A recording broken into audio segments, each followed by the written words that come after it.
Welcome to Lighting with Cycles. In this video we'll show that lamps sort of work in Blender, however it's better to create a light source as geometry and then apply an emissive material to that object. So let's go explore that in Blender. Okay, so back over in Blender, what we can simply do here is in the outliner itself, if we turn our lamp off by just hiding it in the outliner, you can see that our scene goes completely dark. We're still in the rendered mode here, and we're only rendering a basic. You can see up here it goes 10 out of 10. So if I turn that back on, you can see it does provide light to the scene. However, if we go to the lamp's properties after selecting it, so in the properties pane just beneath, we can still adjust our settings down here, and they kind of work. They kind of give us what we're looking for, but they don't give us an amount, so we can't really increase it. We can change the size, which doesn't really increase the value of the light. It doesn't make it brighter. So one of the other ways of sorting this out is to create an object in our scene and use that as a light source. I'm going to leave the lamp on at the moment so we can just have a bit of light whilst we're making our light source. So let's whiz back out and just have a quick look at our scene. Right, I'm going to create a little like a light bulb, I suppose. So I'm going to create we're in object mode, brilliant, because it's going to be a new object. It doesn't matter, I'm going to create a UV sphere, and it doesn't need to be complicated at all. In fact, it can be the lowest possible thing, 3 and 3.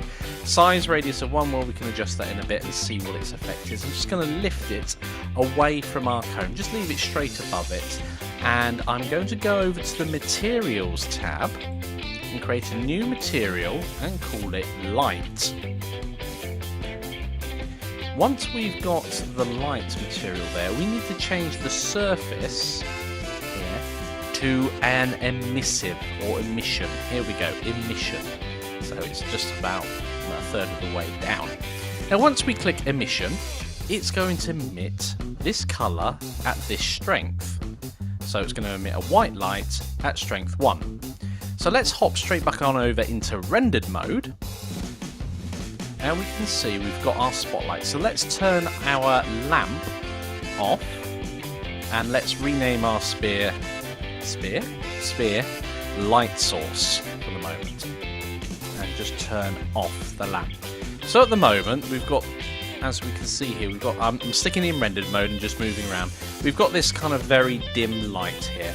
The strength is 1. So if we turn it up to 10, we can see it's starting to light our scene up. We turn it up to 100, that's quite bright now, it's taking a while to render off, but that's like having a light above.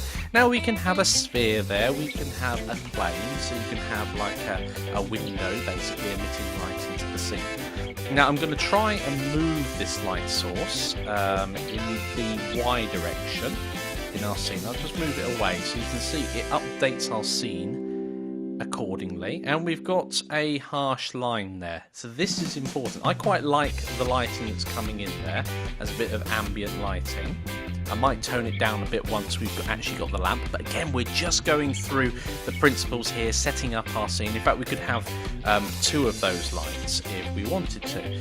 Let's just see what effect, if we select the light source, it's there, that's absolutely fine, we know it's selected in the outliner, and just scale it. So if we move it in, it gets dimmer. If we scale it up, it gets brighter.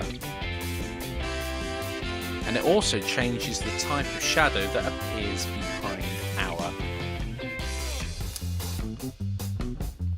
our cone, as we can see there. If this is very big, it might get a bit too bright for our scene, but we can see that it's, yes, that is far too bright.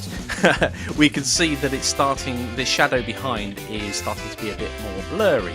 If we make that really, really small, as if it was a little speck on, we're going to have to turn the strength up at this point to even make an effect on our scene. Wow, we're at 10,000. We can see that the shadow behind here is much more sharper and defined. So depending on how enlarge your sources, just like in real life. If you've got a large light in front of you, it's going to make the shadows behind you much softer than if you had a tiny light in front of you. That will create a much harsher light. But I quite like that, so that's worked out really well. So what else can we do? Well, we can have different shapes of light, etc. And we can obviously grab our light source, and I want to keep the lamps the same, so I can link duplicate here and just move that across to over here. So now we've got two lights and we can light up our scene as if it was in an office or something along those lines. Okay guys, it's challenge time. I'd like you to set up your scene lighting. Set up an object or two as a light source in our scene.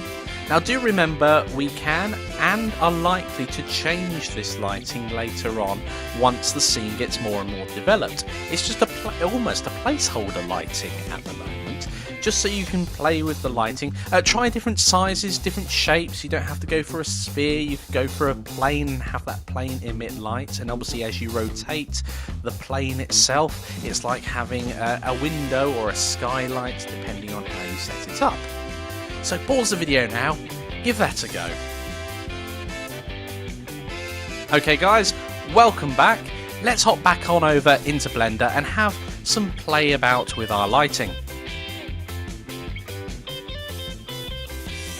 Okay, so back over in Blender, I don't really like the idea of these two spotlights, thinking about it.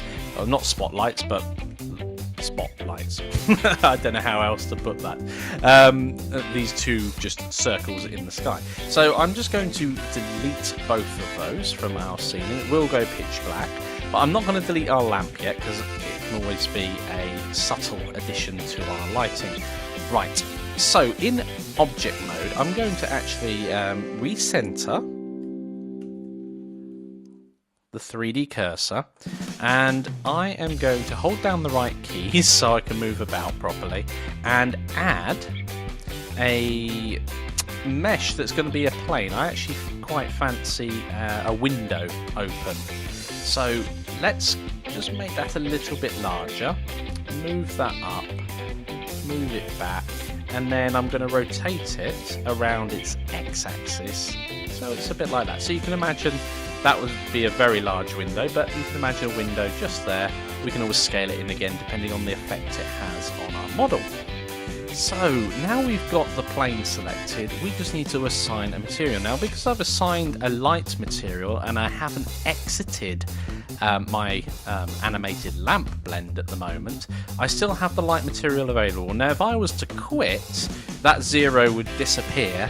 Anything that's got a 0 against it will disappear upon saving, quitting, and coming back. And we'll go into some more details in that later. But we can click on light and it will assign the same thing we were working on to this plane here. Now, I'm going to switch into rendered mode, and I've got a feeling that is going to be far too bright for our scene. And I'm right. So that's because the emission level is 10,000. Let's turn that down to 100 and see what happens then. Oh, that's still too bright. So we've got a couple of options there. I'm going to just hit 1 and see how that comes out. That's a bit better, probably 5. Let's have a look at our cone. Yeah, I like that. The only thing I don't like is the cone itself doesn't have smooth shading on. So with the cone selected, I'm just going to hit smooth shading in the tool shelf. Have a quick look at that. And there's some funny stuff going around the base here. And the reason for that is it's trying to smooth shade around the base as if it didn't have a sharp edge. Now I know this is a placeholder, but I'm just going to go in and make it look a tiny bit better in solid mode. I'm going to add an edge loop. And with that edge selected, I can't add an edge loop because it doesn't allow it when you've got a cone. So I'm going to just extrude by nothing. So I'm going to hop into rendered mode now that's selected. You can see it gets dark artificially around the base.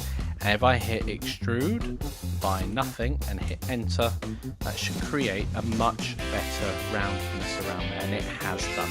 So there is some geometry on top of one another, but that's okay because that has defined that one edge as a sharp point. Now there are a couple of other ways of doing that, but for this purpose, for this exercise right here, that's absolutely fine and it looks much better because of it.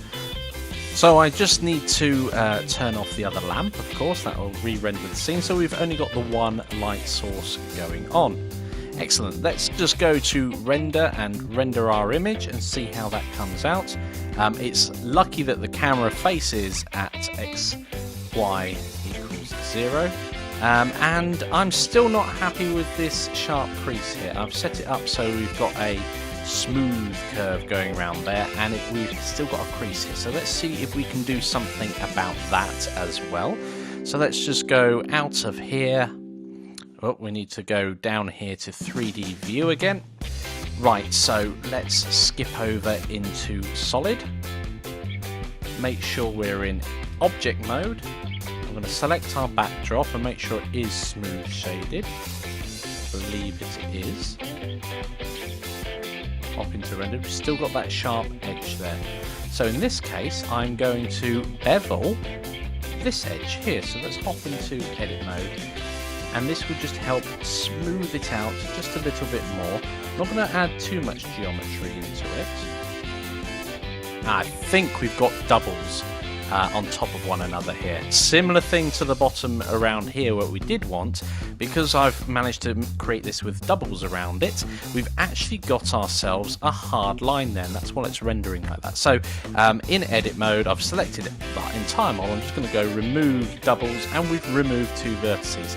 And if we hop back into rendered mode, I bet that's lovely and smooth now. It is perfect. It's exactly what I wanted. So occasionally, if you've got doubles, they can cause sharp edges, and they did in this case. Brilliant. Okay, how did you guys get on? I'd love to see the lighting you came up with in your scene, so please share that in the discussions, and I will see you in the next lecture.